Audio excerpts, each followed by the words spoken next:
અવધૂતચિંતન શ્રી ગુરુદેવ દત્ત. શ્રી પ્રતાપરુદ્ર હનુમાનજી મહારાજના સાનિધ્યમાં અને દત્ત પરંપરામાં પ્રગટેલ તમામ ચેતનાઓનું પ્રગટ સ્વરૂપ એવા ભગવાન ઔદુંબરની છત્રછાયામાં શ્રી રંગલીલામૃતના કથાયુક્ત સંગીતમય પારાયણના માધ્યમથી અવધૂતી ગંગામાં માનસી સ્નાન કરવા માટે અત્રે ઉપસ્થિત સર્વે ભક્તોના હૃદયમાં બિરાજેલા ગુરુ મહારાજના ચરણમાં પ્રણામ. અધ્યાય 3. ગોધરા જે વિઠ્ઠલ મંદિર છે, રામસાગર નામના તળાવના કિનારા પર છે, બધા જોયું છે. અને મેસરી નદી પણ ત્યાં આગળ છે નજીકમાં. એક જમાનામાં ત્યાં ધંધુમલ રાજા રાજ કરતો હતો અને એ રાજાને ગાયો પ્રત્યે એટલો બધો પ્રેમ હતો તે એક વખત એક ગાયનો જીવ બચાવવા માટે એણે પોતાનો જીવ આપી દીધેલો. એનું નામ ગોધરા એટલા માટે પડ્યું આ ગામનું કે ગોધરા એટલે શું? ગો વત્તા ધરા. ગો એટલે ગાયો. એક જમાનામાં ત્યાં ગાયોના વાડા હતા, બધાને ઘેર ગાયોનો જ પાળતા હતા, ગાયો રાખે, અને એના લીધે ગોધરાની સમૃદ્ધિ બહુ હતી. એક જમાનો હતો કે જ્યારે આ દેશમાં ગાય બધાને ઘેર ઘેર હોય. આજે પછીથી હવે તો બધાને ફાવતું જ નથી. બાકી જો ખરેખર ગાયનો જ એક માત્ર જો ગોપાલનનો જે એક વ્યવસાય જો પકડ્યો હોય તો આજે બધાને ખબર છે ડેનમાર્ક નામનો દેશ છે, એ દેશમાં બધાને ઘેર ગાયો પાલનનો એક માત્ર વ્યવસાય છે. તો આખા જગતનું જે દૂધનું જરૂરિયાત છે ને ખાલી ડેનમાર્ક પૂરી કરી શકે એમ છે. એટલે ડેનમાર્કની પર કેપિટા ઇન્કમ અમેરિકા અને કેનેડા કરતાં વધારે છે, ખાલી આ ગાયોને ઉછેરવાના લીધે. ત્યાં ફક્ત ઘાસ જ ઉગાડવામાં આવે છે આખા દેશમાં. આજે ગાયો પ્રત્યે સરકાર તરફથી પણ રક્ષણ મળતું નથી, એના લોકોને રસ નથી, એમાં દુર્દશા છે. બાકી ગાયને જ ખાલી સાચવી હોય ને તો સમૃદ્ધિ ગમે એટલી માણસ વાપરે ને તો ખૂટે નહીં એટલો પૈસો મળે. એક દિવસ એવો હતો કે ડેનમાર્કવાળાએ જાહેર કરેલું ત્યાંની ગવર્મેન્ટે કે જે દેશને જેટલું દૂધ જોઈતું હોય ને એટલું મફત અહીંયાથી લઈ જાઓ, તમારે ખાલી ટેન્કર લઈને આવવાનું સ્ટીમરમાં. આટલું બધું એ લોકોને ત્યાં દૂધનું ઉત્પાદન થાય છે, પ્યોર દૂધ. આજે આપણે એ લોકો જે પાવડર મોકલે ને એનું દૂધ આપણે પીએ છીએ, આ સ્થિતિ છે. જે ધંધુમલ રાજાએ ગાયના રક્ષણ માટે પોતાનો જાન આપી દીધેલો, એટલેનું નામ હતું ગોધરા. ધરા એટલે વાડા, ત્યાગ અને બલિદાનની આ ભૂમિ. એટલે પંડિતનાથ ભગવાને પોતાનો અવતાર લેવા માટે આ ભૂમિ પસંદ કરી. એમને એમ કંઈ ભૂમિ પસંદ નથી કરી, જમાનો હતો એનો એક. આ બાજુ વિઠ્ઠલ પંતને રૂકમાંબાનું પવિત્ર દાંપત્ય જીવન બહુ સરસ રીતે પસાર થતું હતું. રૂકમાંબા હંમેશા પ્રસન્ન બહુ રહેતા હતા, આવું લખ્યું છે. ખુશ હોય હંમેશા, બધાની સાથે હસીને વાતો કરે, શીલવંત, દયાવંત, મર્યાદાનું બરાબર પાલન કરે, મોટાને માન આપે, મોટા પ્રત્યે પિતાજીનો ભાવ રાખે, નાના પ્રત્યે પુત્રનો ભાવ, પોતાની ઉંમરના હોય એના પ્રત્યે ભાઈ બંધુ ભાવ રાખતા હતા. ઝઘડો કજિયો કદાપી કરવાનો જ નહીં, કોઈનો દ્વેષ નહીં કરવાનો, અતિશય મહેનત કરે. એમનું ઘર જે છે ને રહેવાનું, ત્યાં તમે ગોધરામાં જોયું છે, ત્યાંથી કૂવો થોડો દૂર છે. એ જમાનામાં ઘરમાં પાણી નહોતું આવતું, કૂવેથી પાણી લાવવું પડતું હતું એ લોકોને પોતાના પાણીની જરૂરિયાત માટે. મહેનત કરતા હતા એ. બીજાના સુખની ઈર્ષા નહીં અને પોતાના સુખનું અભિમાન નહીં. બહુ સરસ રીતે દાંપત્ય જીવન એમનું જતું હતું. વિઠ્ઠલ પંત 10 ગ્રંથિ બ્રાહ્મણ, કર્મકાંડ આવડે તે બધું કર્મકાંડ કરાવે, એમાંથી પાછી વધારાની પણ આવક થાય, એના આધારે એમનું બરાબર ચાલતું હતું. એ પણ અતિશય સીધા સાદા અને સમય બચાવીને બંને જણા ભક્તિ કરતા હતા. દક્ષિણા પહેલેથી નક્કી કરવાની નહીં, જે મળે તેમાં સંતોષ. પોતે સારી રીતે કર્મ કરાવવાનું, યજમાનને જે પ્રસન્ન થઈને આપવું હોય તો હસતા હસતા લઈ લેવાનું, ઓછું મળે તો પાછું મોડું બગાડવાનું નહીં. આવો સ્વભાવ હતો એમનો. મંગલમય દાંપત્ય. અને એક દિવસ વિઠ્ઠલપંત પોતાના ધ્યાનમાંથી મુક્ત થયા, એ વખતે એમના દેહમાંથી નીકળેલી જ્યોત એ રૂકમાંબાના ઉદરમાં સ્થિર થઈ. પંડિતનાથ ભગવાન પોતાનું વચન સિદ્ધ કરવા માટે આ વૃક્ષમણીના ઉદરમાં પ્રવેશ કર્યો. સખારામને બહુ આનંદ થયો કે મારા મિત્રના પુત્રને લઈ આવ્યો અને એને ઘેર સારા દિવસો આવ્યા છે. સીમાંત સંસ્કાર થયા, મુખ ઉપર તો એવું દિવ્ય થઈ જતું એ વખતે રૂકમાંબાને. અને બધી જ્ઞાનની વાતો કરે, હું તો વનમાં જઈશ, તપશ્ચર્યા કરીશ, મારે જગતનું કલ્યાણ કરવાનું છે, આવી બધી વાતો કરે. વિઠ્ઠલપંતને આનંદ થાય. અને એમ કરતાં દિવાળીના દિવસો શરૂ થયા. ગુરુ દ્વાદશી, વાઘ બારસનો દિવસ જ્યાં આવ્યો અને એ દિવસથી ત્યાં વિઠ્ઠલ મંદિરમાં બધા ઉત્સવ શરૂ થાય. બેસતા વર્ષના દિવસે ત્યાં અન્નકૂટ થાય અને અન્નકૂટની તૈયારી એડવાન્સમાં કરવી પડે. રૂકમાંબા બધી હોંશે હોંશે બધી તૈયારીઓ કરે અન્નકૂટ માટેની, 56 ભોગની. સરસ રીતે એ અન્નકૂટનો ઉત્સવ પણ ઉજવાયો બેસતા વર્ષનો. પછી કારતક સુદ 8મનો દિવસ આવ્યો, જેને કહેવાય છે ગોપાષ્ટમી. ગોપાષ્ટમી એટલે જે દિવસે શ્રી કૃષ્ણ ભગવાન પહેલી વખત ગાયોને ચરાવવા માટે ગયા હતા, એટલે નામ પડ્યું ગોપાષ્ટમી. બપોર પછી નોમ થતી હતી, જેને કુષ્માંડ નવમી કહેવાય. જે દિવસે સતયુગનો આરંભ થાય કારતક સુદ નોમના દિવસે સતયુગનો આરંભ થાય. કળિયુગ પૂરો થશે અને સતયુગ શરૂ થશે ત્યારે કારતક સુદ નોમે શરૂ થશે. એની આગળ જે યુગ પૂરો થયો ને અને એની આગળ દ્વાપર યુગ પૂરો થાય અને ત્રેતાયુગ શરૂ થાય ને એ આ અખાત્રીજના દિવસે શરૂ થાય. હમણાં અખાત્રીજ ગઈ ને શુક્રવારે, એ દિવસે ત્રેતાયુગ પૂરો થઈને દ્વાપર યુગ શરૂ થાય છે, આવો ઉલ્લેખ છે. શરૂઆતમાં પવિત્ર દિવસ હતો. દિવસ તો આનંદમાં ગયો, સૂર્યાસ્તનો સમય થવાની તૈયારી, અને એ વખતે એમની પડોશમાં એક વખારમાં આગ લાગી.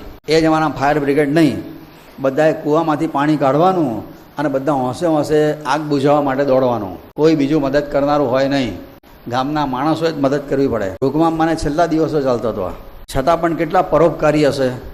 હોઈ નહોતા રહ્યા, કૂવામાંથી પાણી કાઢે અને ઘડો લઈને આગ ઓલવા માટે જતા હતા. કેટલી બધી પરોપકારની ભાવના આમની હશે, ઊંચી કક્ષાની.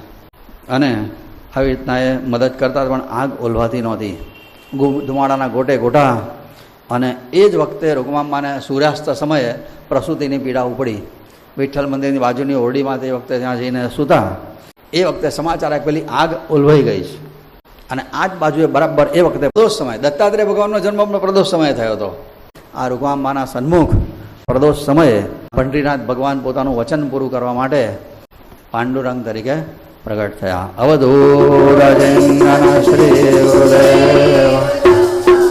એ તારીખ હતી 21મી નવેમ્બર 1898ની સાલ.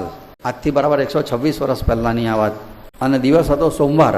જન્મ પ્રદોષ સમય જ થયો. પ્રદોષ એટલે સૂર્યાસ્ત થતો હોય, રાત્રિ ને દિવસનો સંગમ. વિઠ્ઠલ પંતે નાગરવેલના પાનને સાકર વહેંચેલી. પેંડા વહેંચવા હોય તો વેચવાના, પણ આ ખાસ વહેંચવું. નાગરવેલના પાનને સાકર વહેંચવી એ શુભ શુકન છે. અને બાળકના મુખનું તેજ જોયું. વિઠ્ઠલ પંતને થયું કે પંઢરીનાથ ભગવાન મને સપનામાં કીધેલું તું મારે તારી ઘેર આવું છે, એ વચન પૂરું કરવા વિઠ્ઠલનાથ ભગવાન આવ્યા હોય એવું લાગે છે. એટલું બધું તેજ હતું એ વખતે કે નાનકડી ઓરડીમાં દીવો નહોતો, છતાં એ પ્રકાશ થઈ ગયો હતો. પોતે વિઠ્ઠલ ભગવાનના ઉપાસક એટલે પુત્રનું નામ પાડ્યું પાંડુરંગ. પાંડુરંગ એટલે વિઠ્ઠલ ભગવાનનું એક નામ. નાનપણથી જ આ બાળકને વીટેવો. ભૂખ તરસની તો કોઈ પરવા જ નહીં. ક્યારે એ રડતા નહોતા. જમીન ઉપર જ રમવાનું, ઘોડિયામાં સૂવાનું જ નહીં, રમકડા બમકડાની જરૂર જ નહીં. અને ઘરમાં કોઈ જગ્યાએ ભગવાનનો ફોટો લટકતો હોય કે કંઈ હોય ને તો તાકીને જોયા કરે.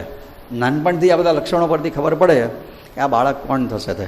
એમાં ખાલી જન્મના 9 દિવસ થયા અને એ વખતે આ મા બાપને પોતાના બાળકને લઈને જંગલમાં જવાનો વખત આવ્યો. થયું તો કે વખતે કોલેરાનો રોગચાળો ફાટી નીકળ્યો અને સરકારે કીધું અમે તમને કોઈ મદદ કરી શકીએ એમ નથી, જીવ બચાવ્યો તો ગામ છોડીને ભાગી જાઓ.